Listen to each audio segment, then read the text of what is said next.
Baik, kepada para penggugat kami persilakan mengajukan pertanyaan kepada ahli. Terima kasih yang mulia.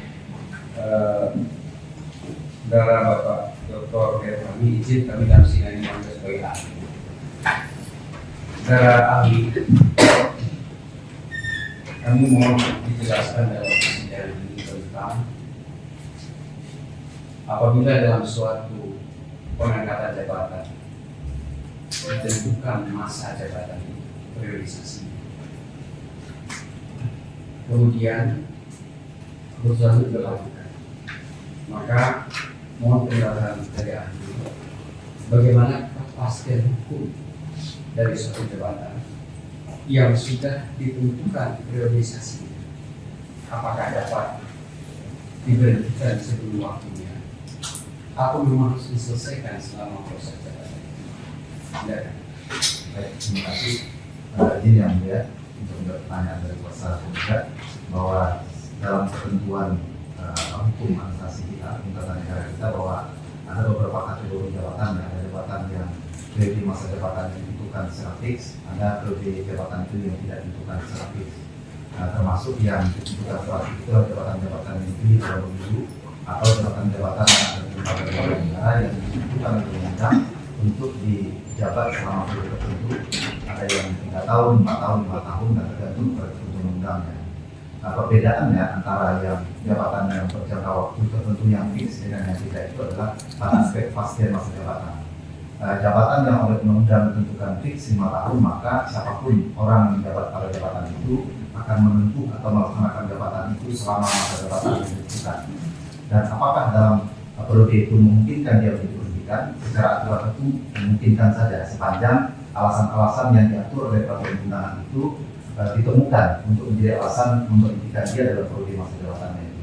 Lain hal dengan jabatan yang tidak ditentukan secara fix waktunya, itu bisa saja akan diangkat pada saat ini dan mungkin besok atau lusa ditentukan, atau mungkin 2 tahun atau 3 tahun dan seterusnya, tergantung kategori jabatan yang diatur dalam peraturan undangan kita. Baik, Ahli, kalau tadi disampaikan harus habis masa jabatan atau dapat diberhentikan atas alasan-alasan tertentu. Ya. Kami masuk pada pertanyaan mohon penjelasan dari ahli. Apabila suatu alasan terpenuhi, kalau mendengar penjelasan tadi maka dapat berhentikan sebelum waktunya. Ya. Yang menjadi pertanyaan kami adalah bagaimana dari sisi hukumnya sehingga pasal hukumnya untuk menemukan adanya alasan-alasan itu, apa proses yang harus ditempuh atau yang harus dilakukan oleh pembuat keputusan supaya dapat pastikan benar bahwa alasan ini memang terpenuhi sehingga dia bisa berhentikan sebelum jabatan. Tidak. Ya. Jika terdapat alasan yang salah satu, biasanya alasan itu banyak yang ditulis dalam peraturan itu apa aja alasannya, dan apabila alasan itu memang diduga telah terpenuhi untuk memberikan, maka sudah dicek dulu apa alasan mana yang kemudian dijadikan alasan untuk memberikan, lalu baru dilanjutkan dengan proses pengambilan keputusan apakah yang bersangkutan memenuhi syarat untuk diberikan atau tidak. Baik, Sebentar. Bapak yang mengambil gambar dari mana? Oh, boleh ya? Ya, jangan berdiri kalau mau mengambil gambar ya. Silakan Mas. jadi Ya, silakan. baik, saudara Ali, apabila terhadap alasan tadi terpenuhi, baru bisa diberikan penjelasan. Pertanyaannya adalah, apakah kalau dilakukan upaya untuk mengetahui adanya alasan yang terpenuhi, pihak yang diperiksa, pihak yang menjadi target diberhentikan sebelum masa jabatan itu, apakah kepada yang bersangkutan diberitahukan kalau dia sedang diperiksa, atau kepada yang bersangkutan diberitahukan bahwa saudara sedang dievaluasi untuk mengetahui dia punya kesalahan atau tidak, sehingga saya berhenti sebelum jabatan. Ya. Kalau alasan pemberhentian itu berkaitan dengan dugaan pelanggaran, ya dia harus diperiksa. Tapi ada juga alasan-alasan pemberhentian yang tidak membutuhkan pemeriksaan, contohnya masuk masa pensiun atau dia meninggal dunia, itu kan tidak perlu diperiksa. Tapi kalau alasan-alasan pemberhentian itu karena alasan dia diduga melakukan pelanggaran atau melakukan tindakan yang tidak sesuai dengan jabatannya, atau mungkin dia melakukan melaksanakan jabatan di luar ketentuan undang atau luar kewenangan dia, maka itu membutuhkan pemeriksaan, dan yang bersangkutan tentu harus ditanya atau diverifikasi dulu terkait dengan dugaan yang dituduhkan kepada dia. Jadi yang bersangkutan harus diperiksa, diverifikasi, tapi yang sudah harus dipanggil dulu Nah, untuk diperiksa. ya. Saudara ini dalam Perpres nomor 90 tahun 2017 pasal 26, yaitu tentang Konsep Tenaga Kesehatan Indonesia, di situ disebutkan alasan-alasan terdapat diberhentikan, seperti yang tadi saya disebutkan, meninggal dunia, kemudian berakhir masa jabatan, atau tidak mampu, tidak cakap lagi melakukan tugas, melanggar sumpah atau janji, melakukan perbuatan tercela, dan seterusnya ada beberapa. Sekiranya ini tidak dipenuhi, alasan ini tidak dipenuhi oleh yang bersangkutan yang ditarget untuk diberhentikan, apakah secara hukum sebelum masa jabatannya berakhir dan ini tidak terpenuhi, apakah yang bersangkutan bisa diberhentikan? Secara hukum tidak boleh diberhentikan dan tidak bisa diberhentikan, karena setiap keputusan mengangkat seseorang harus memenuhi prosedur dan ketentuannya. Memberhentikan seseorang dari jabatannya juga harus memenuhi syarat, ketentuan, dan juga prosedur. Saudara, kami masuk kepada kondisi kenegaraan mengikuti peraturan ini.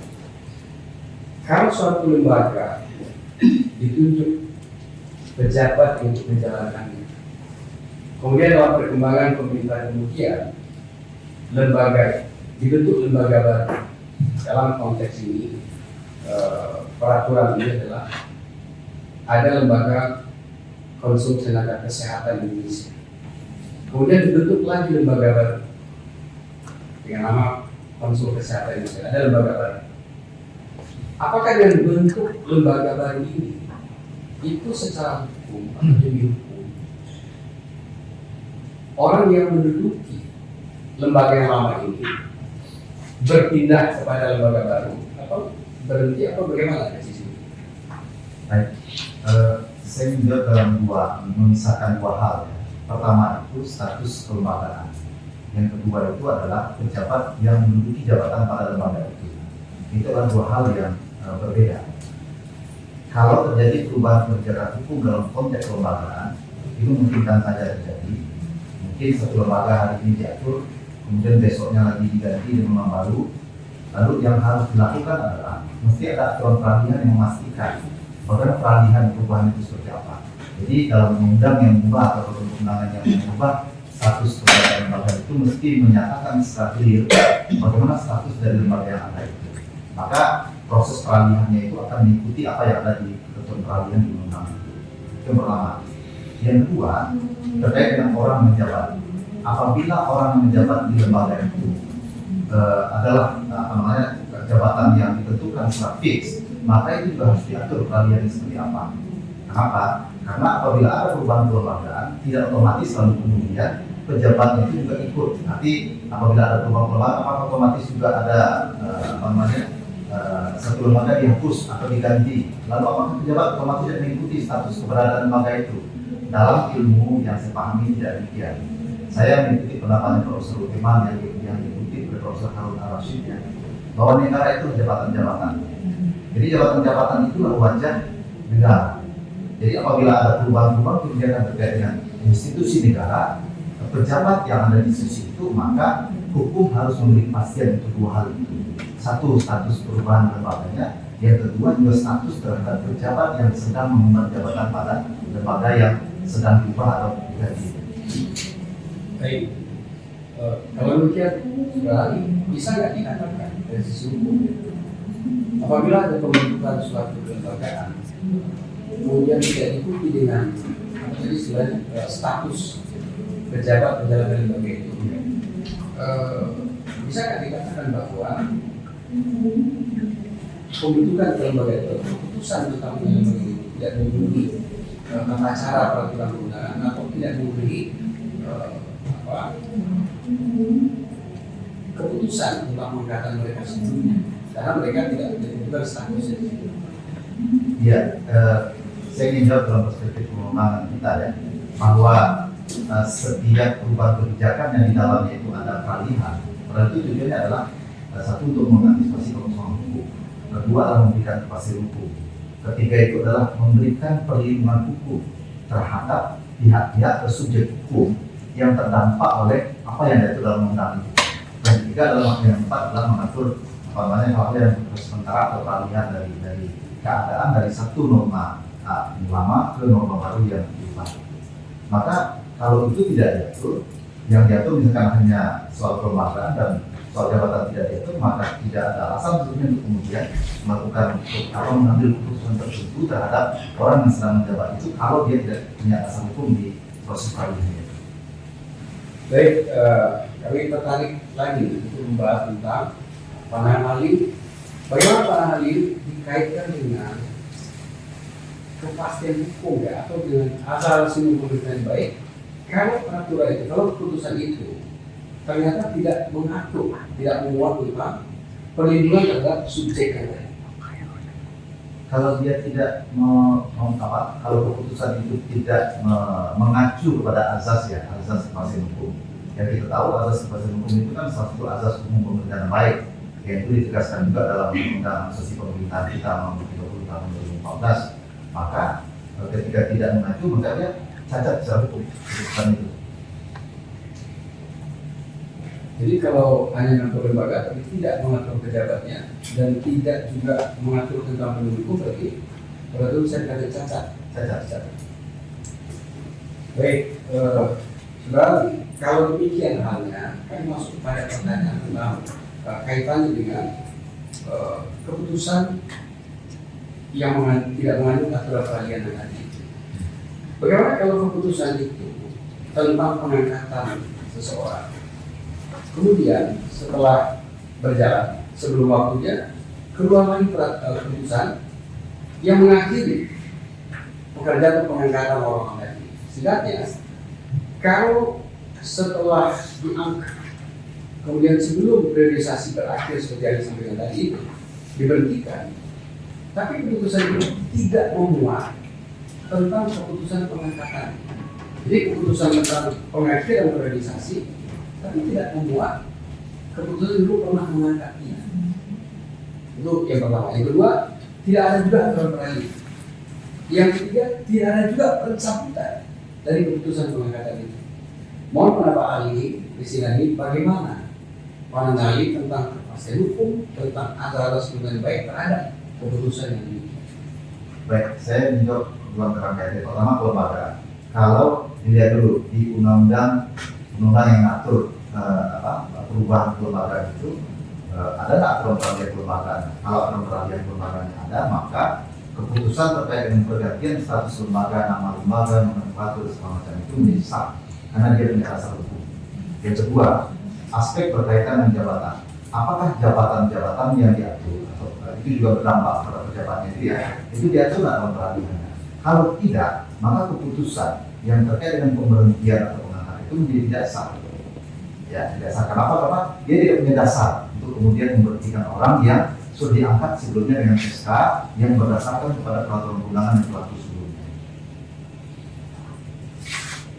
Baik, saudara, kami mohon penegasan tadi itu.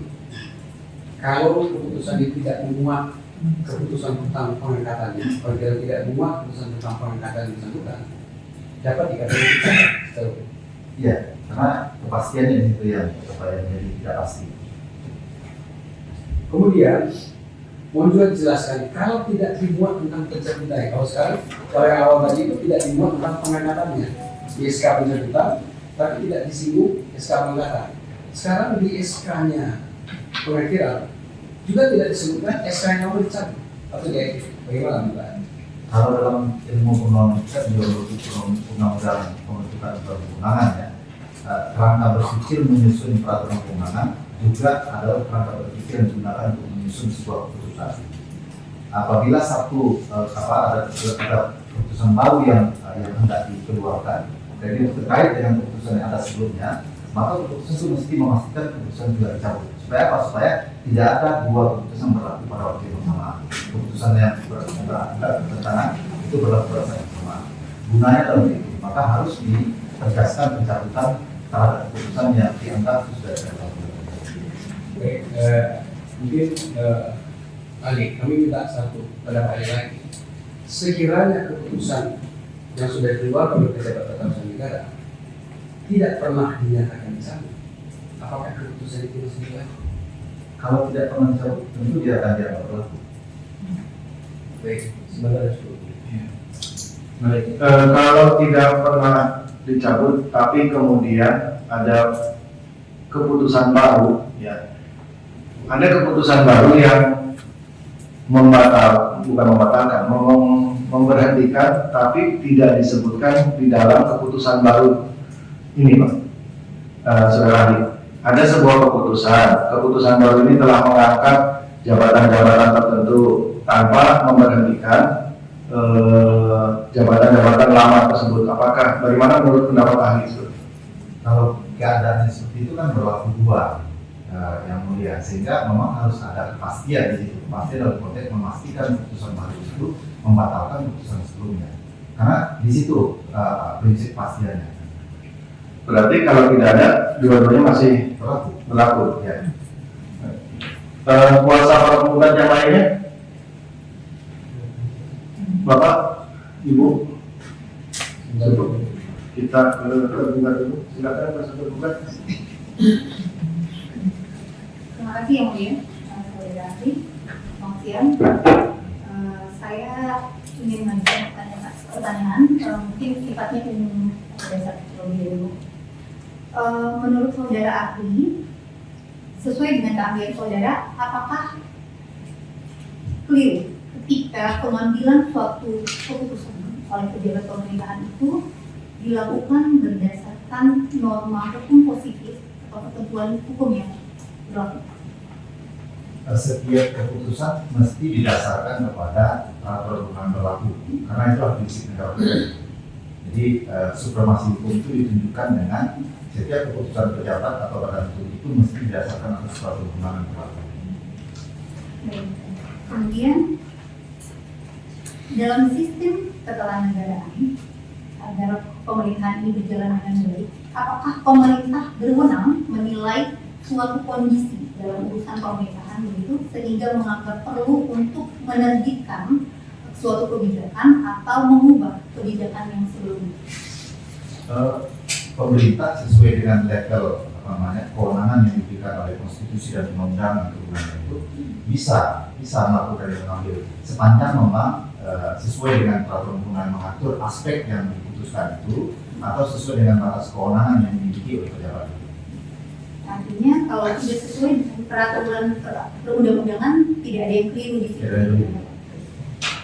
Kemudian terkait dengan perspektif perundang-undangan tadi yang disampaikan oleh saudara ahli, apakah suatu ketentuan undang-undang yang dimana di dalamnya terdapat aturan peralihan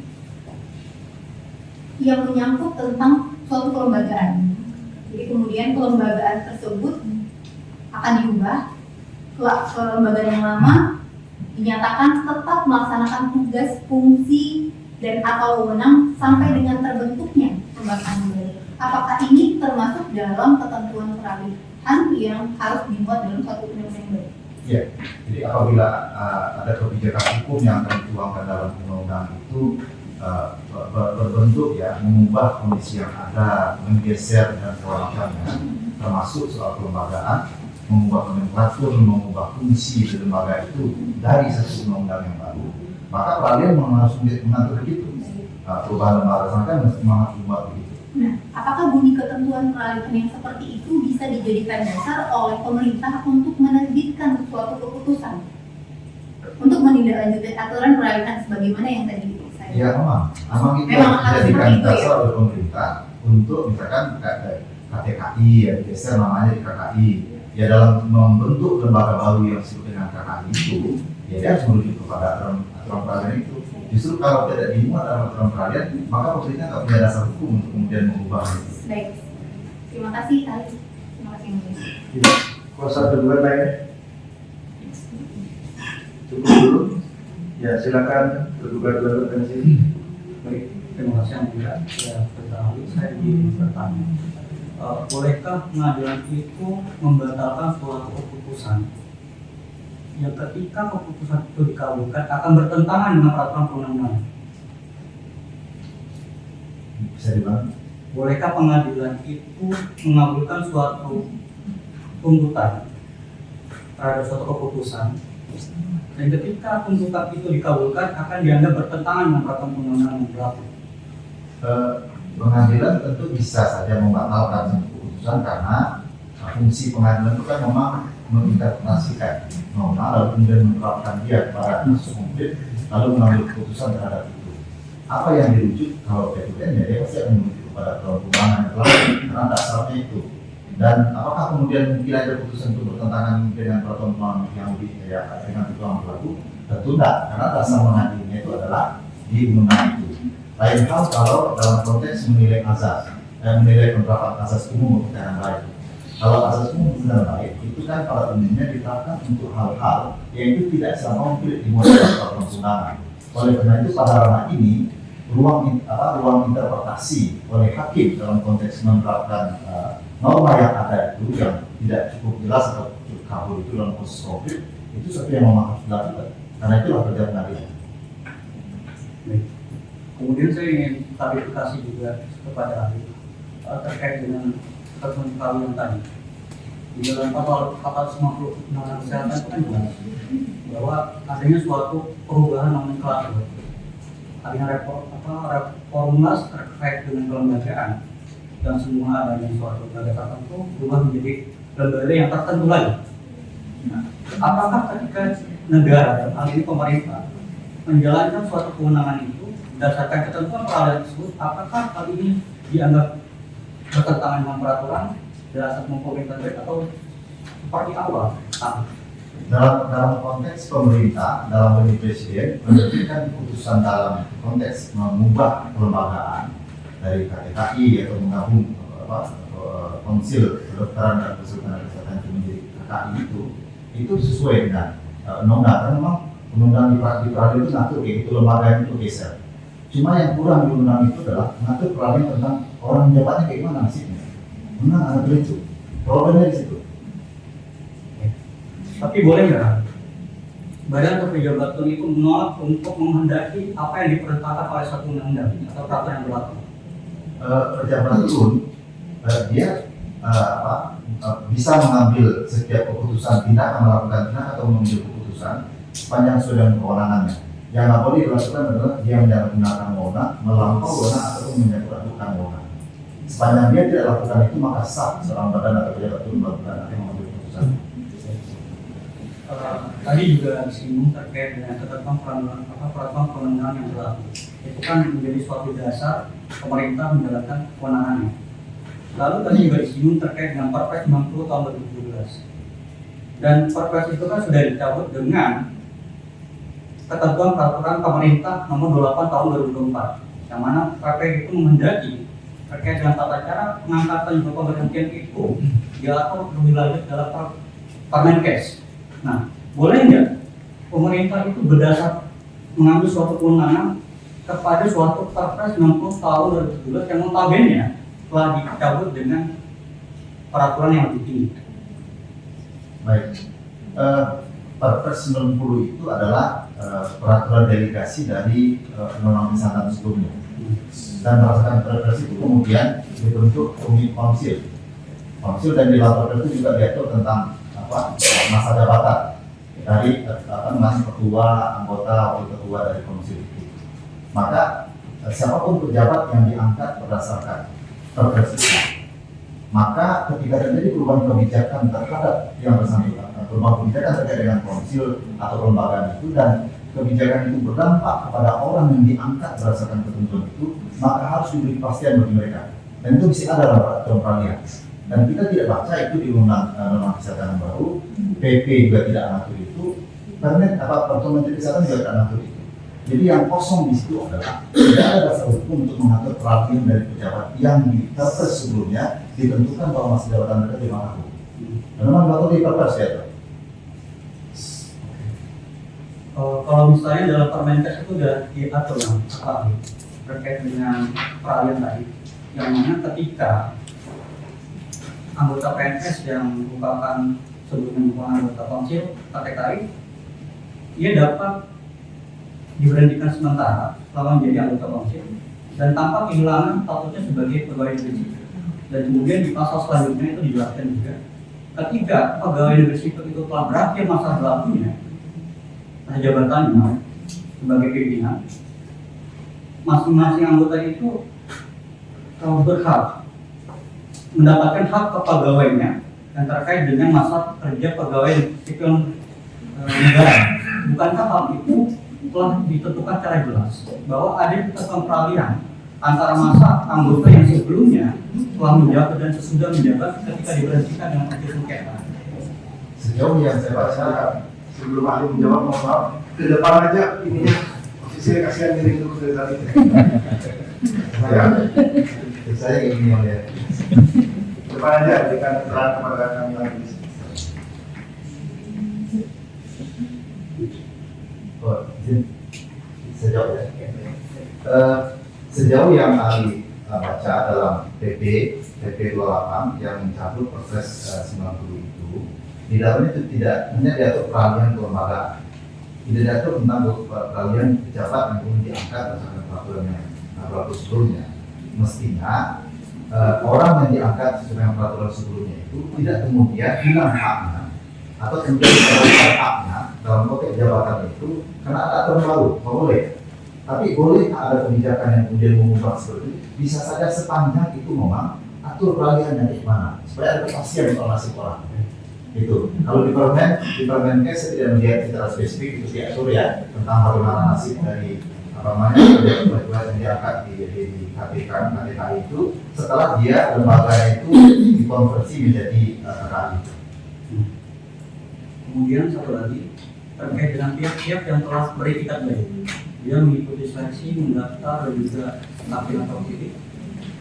Dan ini kan merupakan orang-orang yang perlu mendapatkan jaminan juga kepastian hukum yang adil mengenai hak-haknya. Bukankah ketika ada suatu perubahan kelembagaan itu juga melibatkan para peserta secara umum, itu juga dapat ikut secara umum aja jangan langsung mengacu ke ya. Kemudian yang saya tanyakan itu terkait dengan bagaimana ketika orang yang memiliki suatu kepentingan, dia telah mendaftar mengikuti suatu proses seleksi yang semestinya mendapatkan jaminan hukum mengenai hak-haknya ini. Namun ketika uji sengketa ini dibatalkan, bagaimana nasib mereka itu semua? Ini kan dua hal ya. Satu, nasib orang yang sudah diangkat sebelumnya. Yang kedua, nasib orang diangkat setelahnya. Dan memang betul memang meriksa itu. Ada konsekuensi hukum. Mana yang lebih dulu? Tentu yang lebih dikedepankan adalah bagaimana proses kebijakan hukum yang diambil itu. Apakah kebijakan keputusan yang itu punya dasar hukum atau tidak? Atau apakah kebijakan itu melanggar asas umum dengan baik atau tidak? Kalau seandainya dinilai bahwa keputusan itu melanggar atau asas umum dengan baik, maka otomatis keputusan itu akan berlaku. Siapa yang dirugikan itu pihak yang kemudian secara hukum dianggap lemah di situ. Bukan itu konteksnya bukan konteks hak dari pejabat seleksi dan semacam, tapi lebih kepada bagaimana negara memberikan kepastian terhadap nasib orang yang oleh peraturan sebelumnya diseleksi mengisi jabatan lalu kemudian harus berakhir masa jabatan, berhenti karena masa jabatan hanya karena memang terjadi proses perubahan kebijakan hukum yang tidak memberikan kepastian hukum terhadap status mereka.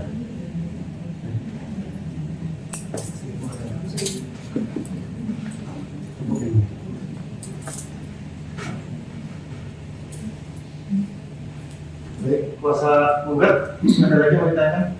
Izin ya, ada tawaran ya. Terima kasih ya. Sekali.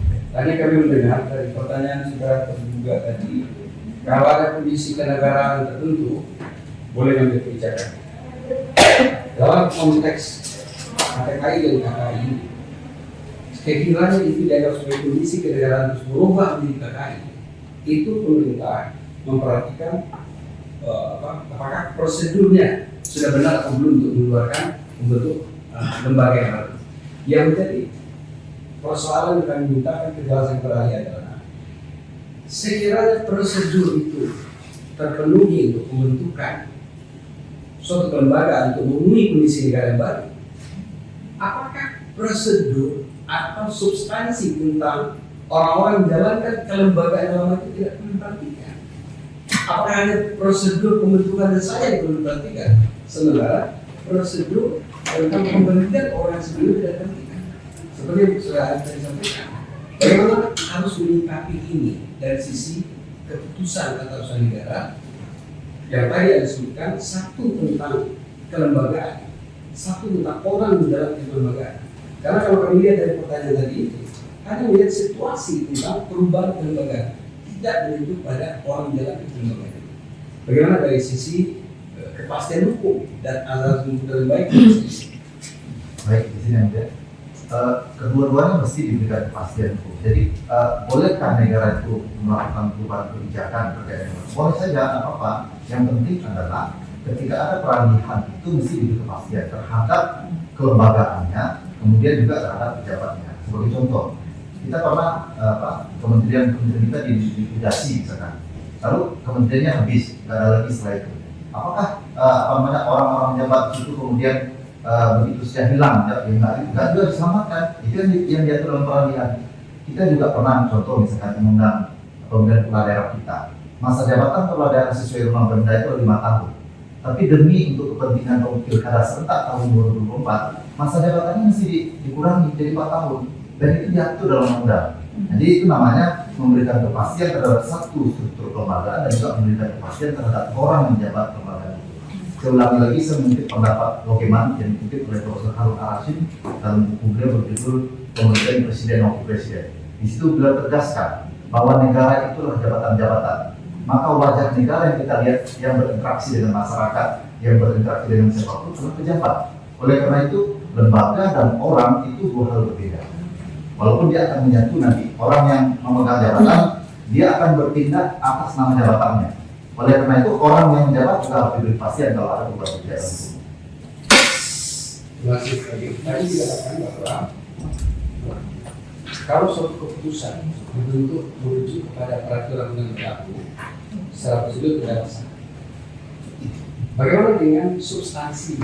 Kalau tadi prosedurnya, secara prosedur merujuk kepada peraturan yang berlaku tidak sah. Tapi bagaimana kalau substansinya seperti Ali sampaikan tadi, orangnya tidak diperhatikan, hanya perubahan kelembagaannya sebuah negara saya diperhatikan. Apakah keputusan itu bisa dianggap juga sebagai keputusan yang sah?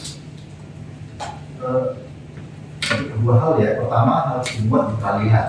Ya, artinya kenapa harus dibuat dalam peralihan perubahan peraturan? Karena peralihan inilah yang akan menjadi dasar keputusan. Jadi PCP itu dikeluarkan atas dasar perubahan kebijakan yang dituangkan dalam peraturan perundangan. Kalau seandainya peraturan perundangan ini tidak memuat ketentuan tentang peralihan itu, namun keluar ketetapan atau penetapan terkait dengan pemberhentian orang, maka itu bisa dinilai bahwa sebuah keputusan yang tidak punya dasar hukum. Tidak punya dasar hukum. Maka dalam konteks ini akan bisa terkategori itu sebagai keputusan yang sewenang-wenang. Baik, Ali, bisa nggak? Boleh nggak ditegaskan? Kalau ada kebijakan keputusan menyikapi perubahan kelembagaan negara, harus juga memperhatikan orang menjalankan kelembagaan negara. Ya. Mas, cukup ini. Masih ada lagi. Saya ingin lanjutkan pertanyaan. Dalam hal ada kondisi kebutuhan, kemudian peraturan perundang-undangan itu sudah diterbitkan seperti itu, bisa nggak? Ada mungkin kalau misalnya ada kekurangan di dalamnya, kemudian ketentuan yang lebih rinci itu diatur di peraturan di bawahnya, itu masih mungkin kan tidak? Sepanjang delegasi berdasarkan teori delegasi ya. Betul. Bahwa setiap peraturan delegasi itu akan valid ya apabila dia diperintahkan oleh undang-undang. Dan PP terkait dengan kesehatan ini kan juga PP tentang konsil dan kolegium dan seterusnya itu adalah delegasi dari undang kesehatan. Bisa. Namun yang pasti kalau ada delegasi dari undang-undang pada PP terkait dengan kelembagaan itu, maka PP itu harus mengatur peralihannya seperti apa. Nah, jika peraturan di dalam PP atau permen begitu yang lebih teknis mengatur terkait dengan mekanismenya, kemudian mengatur terkait dengan tata cara pengangkatan, kemudian pemberhentiannya yang lama dan tata cara pengangkatan dan juga tata cara pemberhentian gitu ya, kemudian juga mekanisme seleksinya. Nah, apakah ini bisa dijadikan dasar oleh pemerintah untuk melaksanakannya? Ada dua hal ya. Pertama itu pengangkatan pemberhentian pejabat yang sudah ada, maka itu akan mengacu kepada ketentuan yang existing. Kedua, pengangkatan pemberhentian, mekanisme pengangkatan pejabat baru itu baru berbeda. Apa yang penting? Yang diacu pemerintah untuk mengisi yang baru tentu adalah aturan baru. Namun ketika akan mengisi yang baru juga harus memperhatikan ini masa transisi, ya masa transisi. Oleh karena itu untuk mempertimbangkan hak dari orang diangkat berdasarkan itu sebelumnya, mesti ngacu peraturan dia diangkat. Kalau akan berakhir harus diberi kepastian di masa terakhir seperti apa. Misalkan jabatan itu hari ini diputuskan 5 tahun, ada perubahan kebijakan pemerintah, dijadikan 3 tahun 5 tahun. Tidak apa-apa, bisa saja, tapi harus ada kepastian dalam konteks status jabatannya dan juga orang yang jabatnya. Artinya ketika peraturan perundang-undangan tersebut untuk menilai bagaimana status peraturan perundang-undangan itu memuat suatu ketentuan yang cukup memadai untuk dilaksanakan, itu seperti apa? Jadi artinya gini, ketika peraturan perundang-undangan dikatakan ada di bagian-bagian tertentu yang kurang seperti itu, solusinya seperti apa ketika itu sudah diterbitkan ditetapkan oleh pemerintah? Solusinya ada ranah kewenangan, ada kebijakan gitu ya. Tapi kebijakan tetap ada batasannya. Kita akan baru yang diberikan oleh undang-undang kita bahwa tidak boleh melampaui wewenang, harus punya dasar kewenangan dan tidak boleh mencampur kewenangan. Salah satu bentuk tidak boleh bertindak senang-senang itu adalah setiap keputusan mesti berdasarkan peraturan perundangan yang berlaku. Kalau yang tadi itu kalau hari ini peraturan perundangan mengatur tentang status kelembagaan, oke, maka keputusan berkaitan dengan perubahan kelembagaan ada dasar hukumnya. Yang kedua terkait dengan pejabatnya bagaimana? Kalau tidak diatur maka kebijakan tidak boleh merugikan hak orang. Karena prinsip peralihan dalam undang-undang pembentukan perundangan kita itu 4 tujuannya. Pertama, mengisi keputusan hukum. Kedua, memberikan kepastian hukum. Ketiga, melindungi hak dari subjek hukum yang dirugikan oleh munculnya norma hukum baru. Itu penting kalau berada. Artinya pengaturan itu tidak harus ada di dalam undang-undang ya, bisa diturunkan ke peraturan-peraturan di bawahnya. Bisa diturunkan sebenarnya memang undang mendelegasikannya. Dan itu banyak di dalam kesehatan kita. Nah, kemudian pertanyaan terakhir, apabila dalam satu ketentuan undang-undang atau ketentuan peraturan perundang-undangan, suatu pejabat pemerintahan itu hanya diberikan kewenangan untuk menetapkan suatu usulan dari lembaga pengusul begitu. Apakah pejabat yang menetapkan itu bisa dipersalahkan? Pejabat yang bertanggung jawab kan adalah pejabat yang menerbitkan keputusan.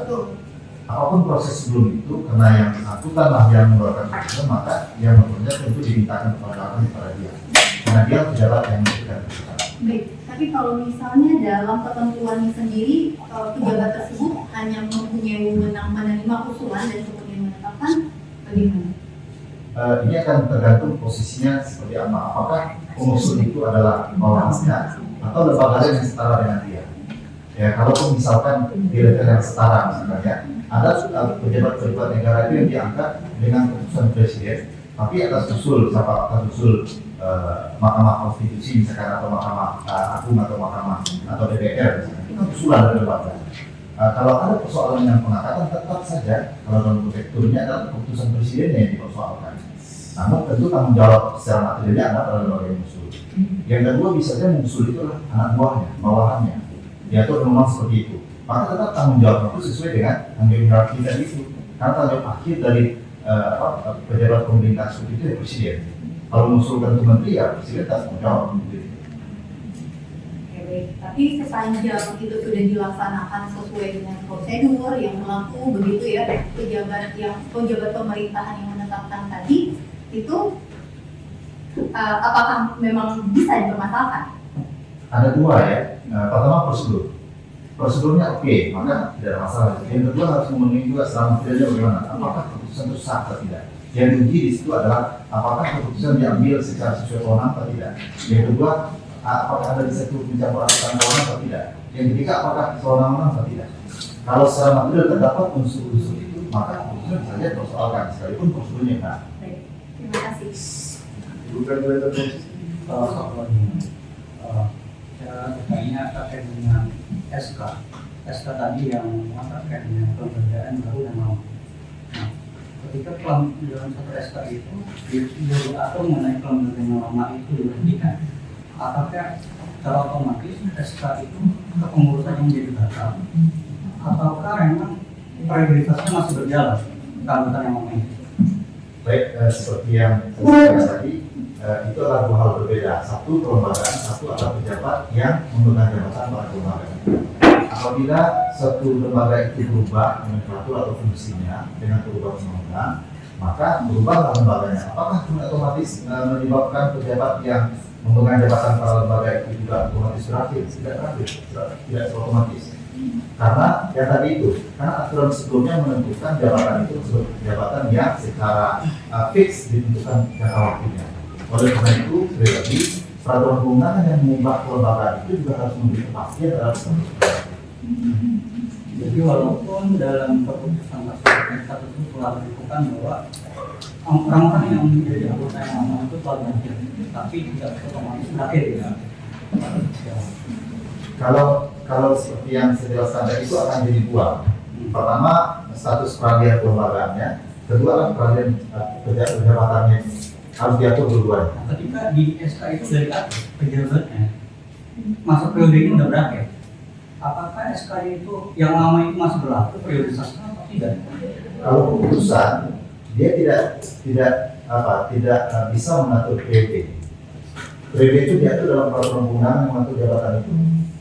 Kalau SK aja yang ikut, karena SK itu bersih melaksanakan apa yang diatur dalam peraturan perundangan.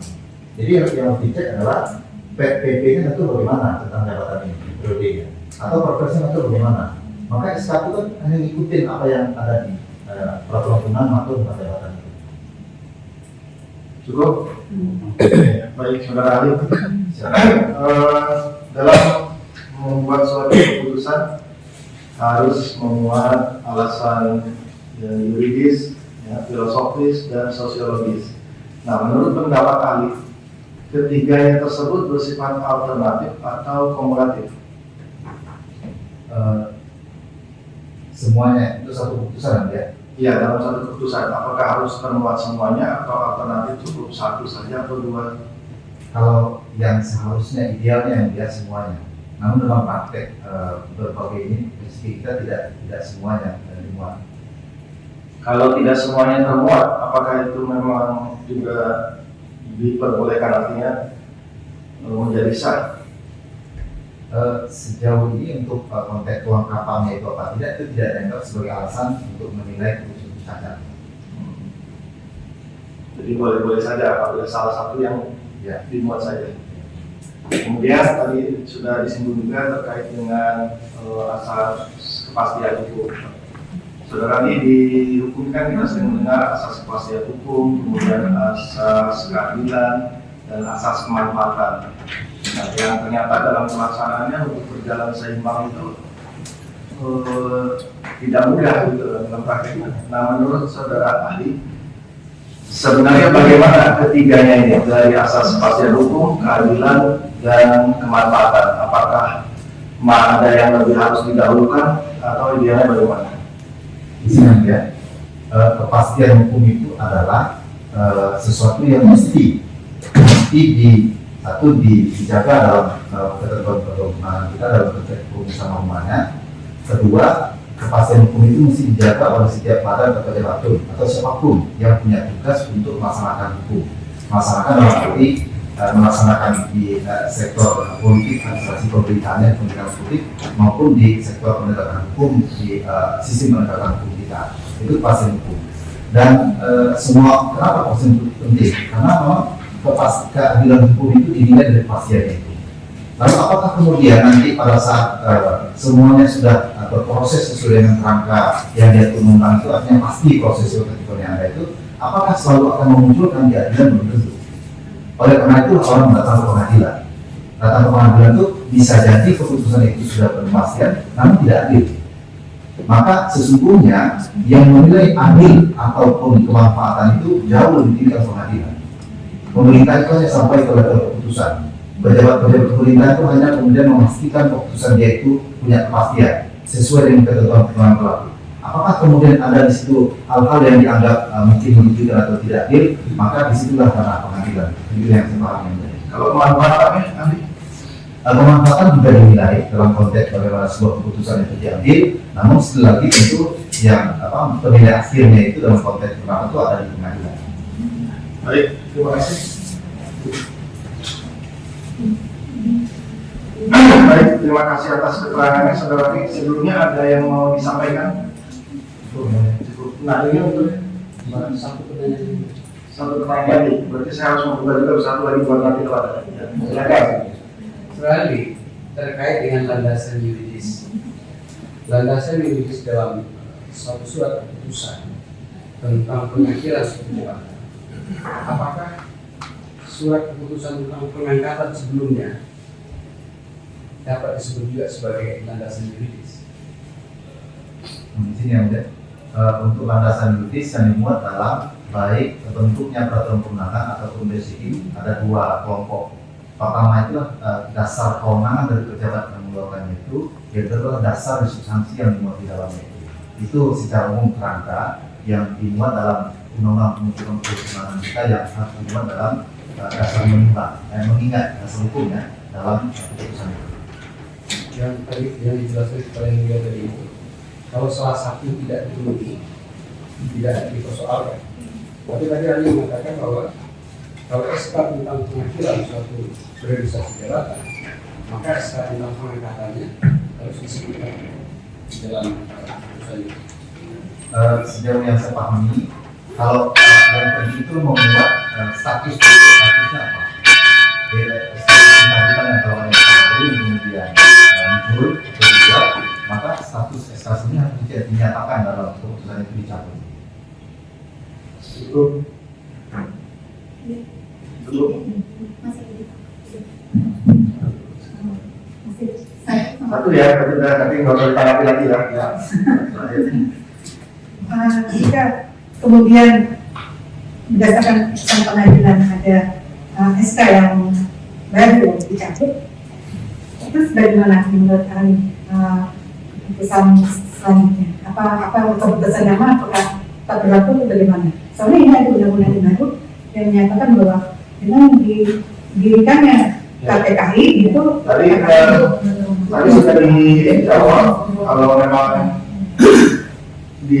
dicabut ya, tapi ternyata tidak mencabut yang lama itu tetap berlaku. Tadi kan seperti itu ya. Seperti itu. Jadi kalau memang tidak disebutkan dalam keputusan yang baru terkait dengan pencabutan SK yang lama, menurut ahli tetap berlaku. Betul ya? Dua-duanya berlaku seperti itu. Oke, untuk pertanyaannya mungkin setelah keputusan pengadilan tadi sudah kita jawab juga satu-satu, bukan yang lain sebenarnya. Poinnya terkait dengan diaturnya mekanisme seleksi, diberikannya kesempatan untuk mengikuti seleksi oleh pejabat yang lama di dalam suatu ketentuan peraturan yang terkait. Apakah ini bentuk perlindungan hukum dari pemerintah? Kalau kesempatan yang sama itu harus Iya. diberikan, memang harus begitu. Jadi setiap mekanisme dokumen, proses dokumen mesti memberi kesempatan yang sama bagi semua orang. Artinya terkait ketentuan tersebut sudah diatur dalam suatu peraturan perundang-undangan dan terkait prakteknya sudah dilakukan sesuai dengan peraturan perundang-undangan itu ada mekanisme seleksi dan keterbukaan untuk mengikuti seleksi tersebut, itu bentuk perlindungan hukum ya menurut. Ya, harus selalu sama. Baik. Terima kasih. Terganti. Terkait dengan tadi aspek sosiologis juridis dan juga filosofis itu kan tidak menyeluruh, dan satu keputusan itu tidak membuat ditacap satu keputusan. Tapi yang mana yang perlu didahulukan? Kira-kira. Ini tergantung ada aspek kebutuhan juga dari keputusan itu ya yang penting. Dan yang paling penting itu adalah pertimbangan hukum aspek hukumnya, aspek yuridisnya. Itu yang lebih penting. Baik, terima kasih atas keterangannya saudara ahli. Semoga bisa membantu kami dalam menyelesaikan memutus perkara ini. Terima kasih. Terima kasih.